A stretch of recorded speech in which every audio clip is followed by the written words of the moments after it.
Well, so it's cold outside in Austin, and when it gets cold outside, we really freak out. Some of the people didn't even dare to get out of their houses.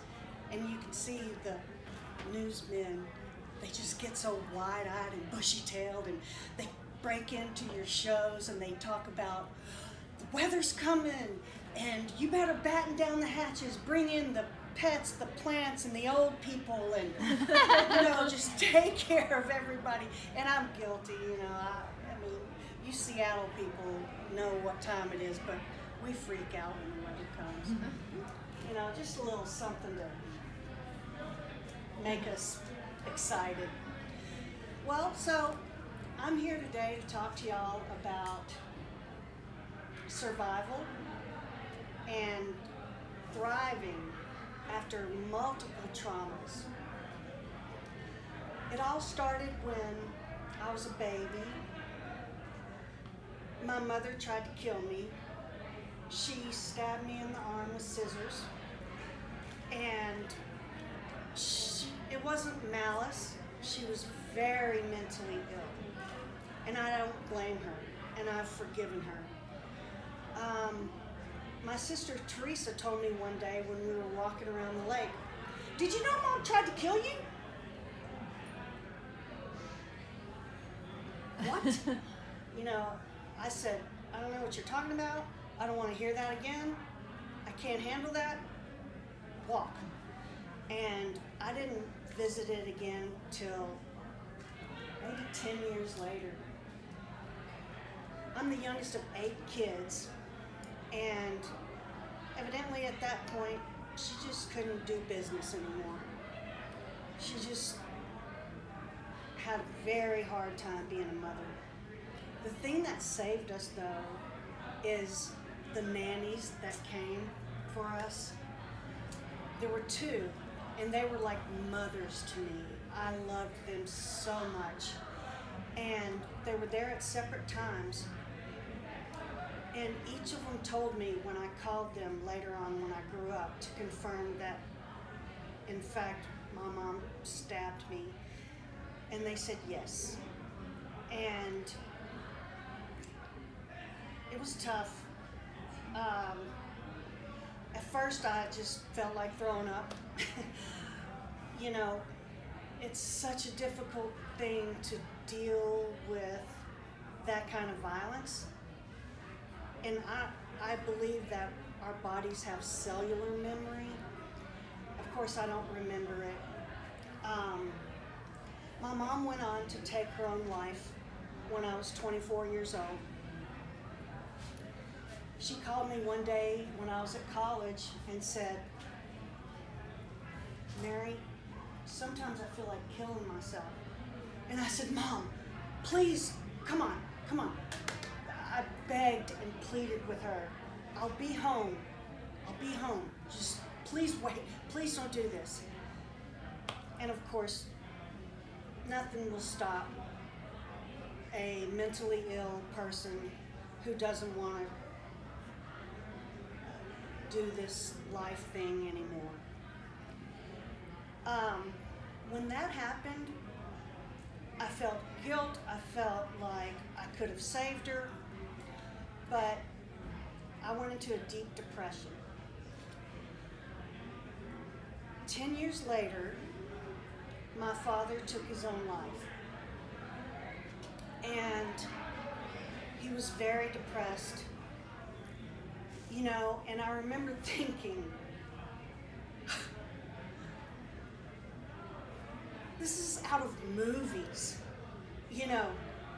and is this going to screw me up for the rest of my life? Is this my doom? And it was so hard. Did y'all know that almost 800,000 people a year worldwide take their own lives? The leading cause of death for ages 15 to 24 is suicide. And think about this in terms of revenue for companies. The leading cause of disability in our country is depression. So the absenteeism is bound to cost companies an enormous amount of revenue. Every 40 seconds, somebody chooses to take their own life. So I thought that there was nothing possible that was going to come next for me. I thought, this has screwed me up plenty. But what I didn't know is that my baby Joshua died at 3 months old from complications of Down syndrome. He was the most blessed soul. Oh my God, his spirit was like a light, a bright light. And we would have killed to have him come home, but he stayed in the hospital his whole life. And the doctor told us, we're going to continue to try to get him off of life support. And when he can't sustain this pace anymore, he'll let us know. So they tried to take him off the ventilator 3 times to no avail. And the last night of his life, I had a feeling that it was the end. So I spent the night with him at Austin Children's Hospital. And all night long, his vitals kept dropping, and the sounds of the beeping machines and the sirens kept going off every hour. And I just thought, okay, God, give me strength. This is it. And the next day, the doctor came to us and said, Josh can't do it anymore. And we took him off the ventilator, and he died in my arms. Out of all of these things, y'all, this was the straw that broke the camel's back. I couldn't come out. It broke me in two. It seemingly devastated me. Y'all find out why I put that in quotes in a minute. I just went into this enormous funk. And funk is a light word for this. And as y'all know, losing a child causes people divorce. And that happened to us. Before we got a divorce, something really amazing happened. We had our son, Jonas, and he's a blessing. He's our Jonas the bonus. And he's 14 years old now, and he's the light of my life. So, after losing Josh, I went into this over 10 years, just suffering and isolating and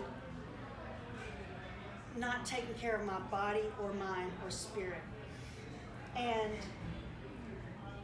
eventually, something rang in my head, this phrase rang in my ears that said, devastation is a choice. It was my first counselor, Dr. Johnson, who was from Ireland. Maddie McDeed. Devastation is a choice. My Irish accent's not good enough to continue that, but he said, you've been through an enormous amount of pain. And you can crumble and fall apart and suffer. And at some point, you have to build yourself back up and rise up and get better. It's your choice. So I chose the very, very positive route, which has ended in me getting better and feeling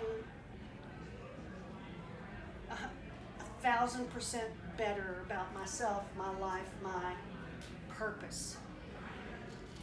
I realized at some point that people have a very hard time making the decision to get help when they're in pain and suffering. And the thing is this, we need people to get out of their funk. I mean, what brings you joy? What makes you shine? What are your gifts and talents that you've been given? We need those in this world. We need for people to decide to get help. We need that space for you to fill. So after I got better, I started thinking, what can I help people? How can I help them make these decisions? And I came up with a 4-step process. Number 1, I seek counsel. I ask someone else who's been in a similar situation what to do. Number 2, I make a list of pros and cons. Should I get on antidepressants? Should I not? Should I get therapy or should I not? Whichever one has more items, I lean towards it. Number 3 is I pray about it. Number 4 is I go with my gut and I make the decision and I stick to it. So I became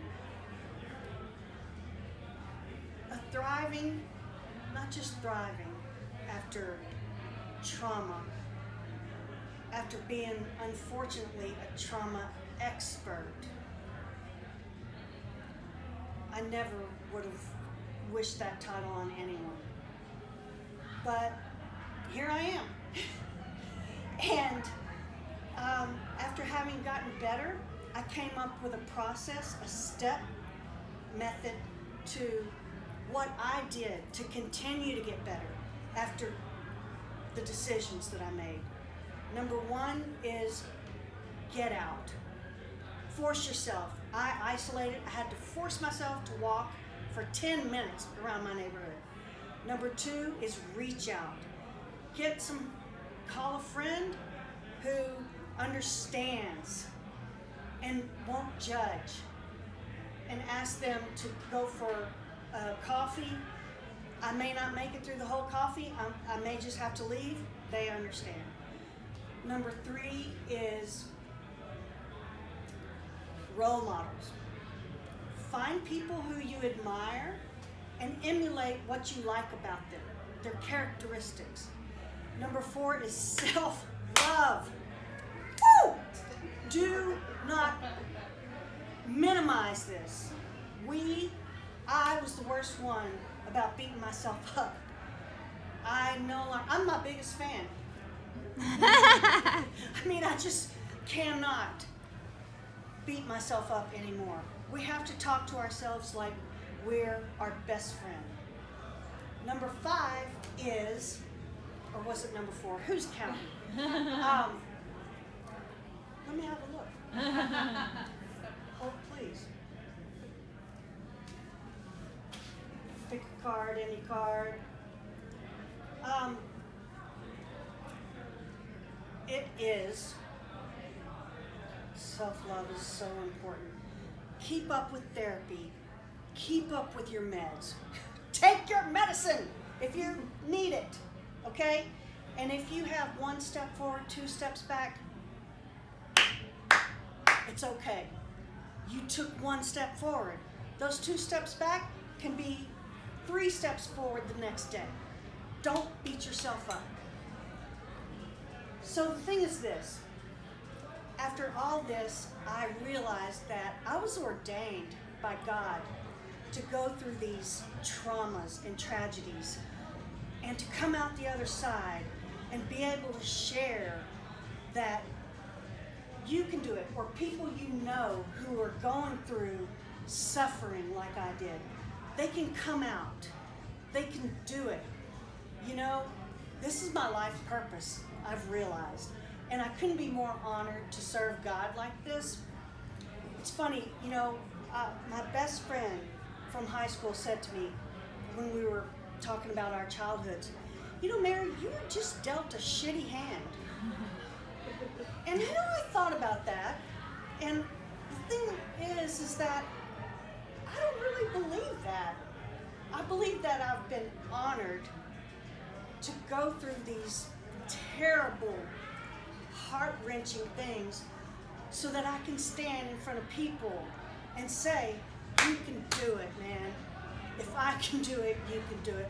And if anyone goes through even one of these things, then if she can go through all this trauma, I can do it too.